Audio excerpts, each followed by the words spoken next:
ہم سمجھتے ہیں شاید پتہ نہیں حدیث پڑھ رہا ہے، نعوذ باللہ من ذالک، ٹھیک ہے نا جی. تو اس جیسے آج واقع ہوا ہے.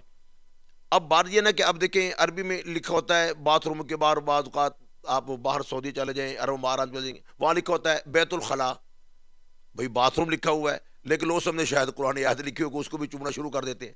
اور بھائی بات یہ ہے کہ جی پہلے دیکھو تو صحیح. میں نے آج بیان میں بھی کہا ہے، میں نے کہا بھائی کوئی واقعہ ایسا رونما ہوتا ہے، کوئی چیز آپ دیکھتے ہو، اپنے مقامی علماء سے پہلے رابطہ کرو، اس سے تحقیق کیا کرو یہ مسئلہ ہے کیا ہے.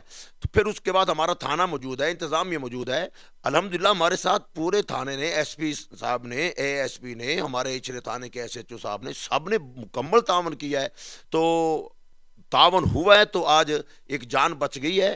ایک بے قصور کی جان ورنہ چلی جانی تھی، بالکل قریب تھا کام.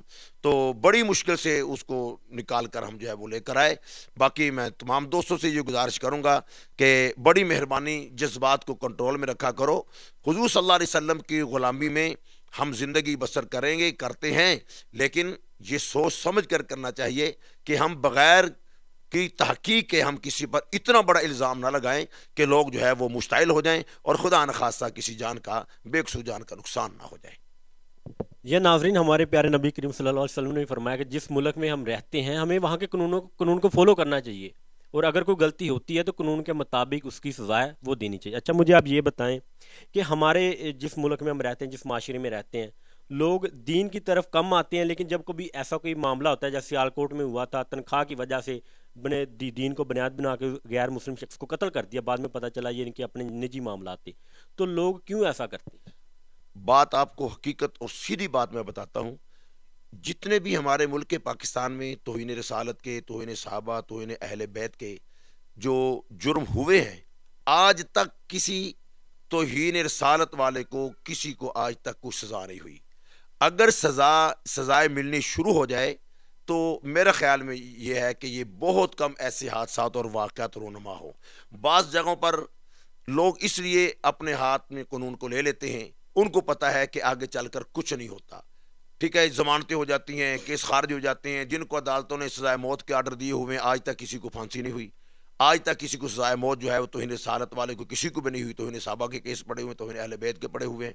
تو میرا کہنا مقصد یہ ہے کہ قانون حرکت میں آنا چاہیے، اور جو اس کی قرار واقعی سزا بنتی ہے وہ سزا جو ہے وہ ان کو ملنی چاہیے. باقی ہمیں عوام سے گزارش ہے کہ قانون ہم ہاتھ میں نہ لیں، ہمیں دیکھنا چاہیے. ہمارے پاس جب ایک ادارے موجود ہیں، ہمارے پاس انتظامیہ موجود ہیں، تو ہمیں مکمل ان کے ساتھ تعاون کرنا چاہیے. وہ ہمارے ساتھ بھی تعاون کرتے ہیں، اس لیے اس معاملے میں ہمیں دیکھنا چاہیے کہ آیا یہ بندہ بے گناہ ہے یا نہیں ہے.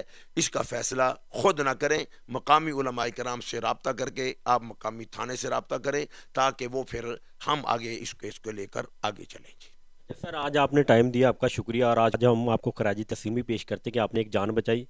اس جگہ پہ میں آپ سے ایک بات پوچھنا چاہتا ہوں کہ ہمارے لوگ دین سے دور ہیں، دین کی سمجھ نہیں، اس کے ذمہ دار کون ہے؟ ہماری حکومت ہے کہ ہمارے علماء کرام ہیں جو لوگوں کو صحیح طرح سے گائیڈ نہیں کر پاتے؟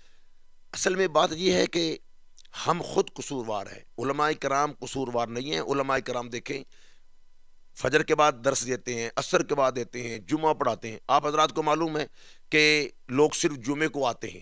اب جمعے کا جو شخص آتا ہے 90% لوگ اس وقت آتے ہیں جب عربی کا خطبہ ہو رہا ہوتا ہو. اب اس سے پہلے جو مولوی صاحب نے بیان کیا ہے کسی کو نہیں پتا. اب بھئی جب ہم مسجدوں میں نہیں آئیں گے، اللہ کے گھر میں نہیں آئیں گے، آپ اللہ کا قرآن نہیں سنیں گے، نبی کا فرمان نہیں سنیں گے، سیرت نہیں سنیں گے، صحابہ کرام کی سیرت سنیں گے، اولیاء الزام کی نہیں سنیں گے، تو ہمیں یہ کیسے پتہ چلے گا قرآن کیا ہے، احادیث کیا ہے؟ تو ہمیں کیسے پتہ چلے گا توہین رسالت کیا ہے، توہین صحابہ کیا ہے؟ یہ تب پتہ چلے گا جب علماء کرام کے پاس آئیں. اب علماء اپنی ذمہ داریاں پوری کر رہے ہیں. اب حکومت وقت کی بھی ذمہ داری ہے کہ وہ ایسے کوئی پروگرام جو ہے، اب دیکھیں ٹی وی ہے، موبائل ہے، ہر آدمی اس کو استعمال کر رہا ہے. اب حکومت وقت کو چاہیے کہ اس معاملے میں کوئی پروگرام کریں، کوئی پروگرام نشر کریں، کوئی دین کا، اسلام کا، قرآن کا. اور اسکولوں میں، مدارس میں تو ہوتا ہی ہوتا ہے، لیکن اسکولوں میں، نرسری میں دیکھیں، چھوٹے بچوں کو دیکھیں، ان کو پڑھائیں، ان کو قرآن کا ترجمہ پڑھائیں، ان کو پتہ چلے کہ دین کیا ہے، اسلام کیا ہے. جیسے عرب ممالک ہیں، ان میں نماز کے ٹائم لوگ اپنی دکانیں کھلی چھوڑ کے چلے جاتے ہیں. حکومت نے جو ان کو سہولت مہیا کی ہے، تحفظ دیا ہے، تو آپ نہیں سمجھتے کہ ہمارے یہاں تک جو بڑی نااہلی وہ ہماری حکومتوں کی یا مدینے کی ریاست کے دعوے تو کرتے ہیں، لیکن اس پہ آج تک عمل پیرا نہیں ہو سکتا؟ اس کی وجہ یہ ہے کہ ہم خود چاہتے نہیں ہیں، ہم خود اسلام کو چاہتے ہی نہیں ہیں۔ اگر اسلام ہم چاہتے ہوں تو پھر ہمارے حکمران بھی اچھے آ جائیں، ہمارے حکمران بھی نیک ہو جائیں۔ اگر وہ اعمالکم امالکم، ہمارے سرکار صلی اللہ علیہ وسلم نے فرمایا جیسے اعمال تمہارے ویسے حکمران، تو جب حکمران عوام اچھی ہوں گی، حکمران اچھے ہوں گے، حکمران اچھے ہوں گے تو اللہ تعالیٰ اپنی زمین پر اپنے جو ہے برکات کے رحمتوں کے فیصلے جو ہے وہ نازل فرمائیں گے، پھر برکات آئیں گی، رحمتیں آئیں گی۔ اب جیسے کہتے ہیں روح ویسے فرشتے، اب جیسے ہم ہیں ویسے ہمارے حکمران ہیں، تو اس لیے ہم سب کو جو ہے نا وہ اپنی ایک رخ ایک لائن پر جو ہے وہ ہمیں آنا چاہیے، دین کو ہمیں سمجھنا چاہیے، ہم دین کو ہم اہمیت دیں، دین کو سمجھیں، قرآن کو اہمیت دیں، قرآن کیا ہے، نبی صلی اللہ علیہ وسلم کا فرمان کیا ہے۔ سر لاسٹ پہ ایک میسج جو آپ سے ہم لینا چاہیں گے کہ ایک موقع پر شخص موجود تھا، اس نے ہمیں بتایا کہ جب نماز کا ٹائم تھا، جتنے لوگ وہاں پر موجود تھے اس میں تقریباً 70% جو لوگ ہیں وہ نماز پڑھنے کے لیے نہیں آئے، لیکن موقع پر کھڑے جان دینے کے لیے اور جان لینے کے لیے تیار تھے۔ ایسے لوگوں کو آپ کیا میسج دینا چاہیں گے؟ جی بات یہ، میں تو صرف یہی میسج دوں گا نا جی کہ ہم قانون کو ہاتھ میں نہ لیں۔ کوئی ایسا مسئلہ خدا نخواستہ ہوتا ہے کہ اس کی پوری تحقیق کرو، تحقیق کے بغیر جو ہے وہ انتہائی قدم جو ہے وہ نہیں اٹھانا چاہیے۔ دیکھیں جیسے میں آج کا ہوا واقعہ، اگر یہ بر وقت یہ ساتھی نہ پہنچتے، ہم نہ پہنچتے، یقیناً یہ آج 2-4 منٹ کا ہی یہ سارا حادثہ ہو جانا تھا، اسلام کو بدنامی ہونی تھی اور ملک کی بدنامی ہونی تھی۔ ہمیں احساس چاہیے کہ ہماری وجہ سے ملک کی بدنامی نہ ہو، اسلام کی بدنامی نہ ہو۔ اسلام بھی ہمارا ہے، ملک بھی ہمارا ہے، وطن بھی ہمارا ہے، تو جیسے اسلام کی حفاظت ضروری ہے ایسے ہی ملک کی حفاظت کرنا بھی ضروری ہے۔ ملک کی بقا کے لیے ہم کام کریں، وہ ملک کی بقا اسی میں ہے کہ ہم خود فیصلے نہ کریں، خود قانون کو ہاتھ میں نہ لیں، بلکہ قانون ساز جو ادارے ہیں ہم ان کے سپرد کریں، اور جو مقامی علماء کرام ہے ہم ان کو طرف اپنے آپ کو سپرد کر دیں اور ان پر اعتماد کریں۔ آپ دیکھیں پہلے 2 کسی اشرے میں ہوئے، الحمدللہ ہم نے خود پرچے کروائے ہیں، دونوں بندے گرفتار ہیں، دونوں بندے پکڑے ہوئے ہیں، اسی ہمارے تھانے نے پرچے کیے ہیں اور گرفتار ہے۔ ہم نے پورا ان کے ساتھ پیچھے کارروائی کر رہے ہیں، ہم وکیل کیے ہوئے ہیں۔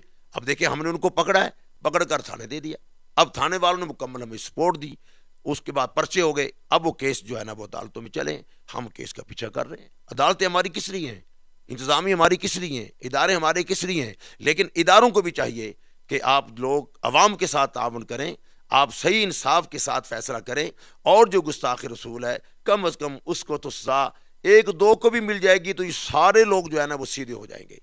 بس یہی میری گزارش ہے کہ اس بات کو ہم سب کو سمجھیں۔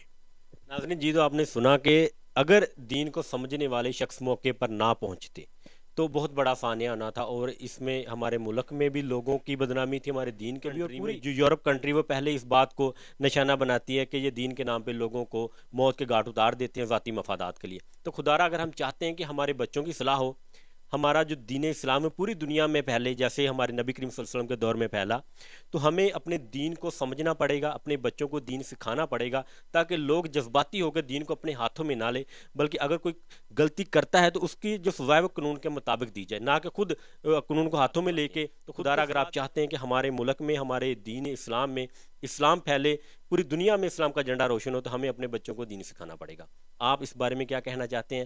اپنی رائے کا اظہار کمنٹ سیکشن میں ضرور کیجیے گا، دعاؤں میں یاد رکھیے گا۔ اللہ حافظ۔